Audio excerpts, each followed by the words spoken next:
નમસ્કાર, આપ જોઈ રહ્યા છો જીએસટીવી. હું છું કૃષ્ણા. સમાચારોની શરૂઆત કરીએ તો ગુજરાત યુનિવર્સિટી પોલીસ સ્ટેશન ફરી વિવાદમાં આવ્યું છે, જ્યાં પંચવટી વિસ્તારમાં કેબિન ચલાવતા પ્રજ્ઞાચક્ષુ વેપારી ગોપાલભાઈ દરજી સાથે પોલીસ સ્ટેશનમાં અમાનવીય વર્તન કરાયું હોવાનો આક્ષેપ થયો છે.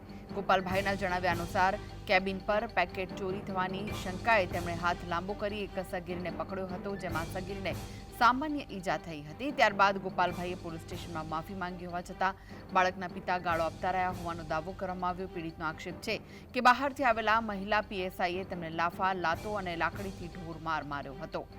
ગોપાલભાઈના જણાવ્યા અનુસાર મહિલા પીએસઆઈ અંધ હોવા છતાં તેમને નીચે પાડી લાકડીઓથી ફટકાર્યા. પીડિતે પોતાની ફરિયાદ નોંધાવવા કહ્યું, છતાં પોલીસે સાંભળ્યું નહીં. જોકે યુનિવર્સિટી પોલીસ સ્ટેશનના પીઆઈ અને સ્ટાફે આવી કોઈ ઘટના બની હોવાનો ઇનકાર કર્યો છે.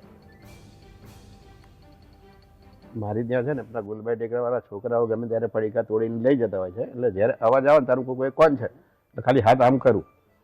તો આજે એવી રીતના જ કોઈક આવ્યું હશે છોકરું, મને દેખાયું નહીં એટલે મેં આમ હાથ આમ કર્યું તો એના પપ્પાએ તો મને જે ગાળો દીધી બહુ જ મા બેન હામની. પછી એને કંઈક ખબર નહીં કંઈક ફોન બંધ કર્યો અને પોલીસ બોલાવીને મને યુનિવર્સિટી લઈ ગયા. મને પોલીસ સ્ટેશનની અંદર કોઈક બહારથી પીએસઆઈ આવીને મને બહુ માર્યો. મને બેસાડી રાખ્યો 5 વાગ્યા સુધી. તો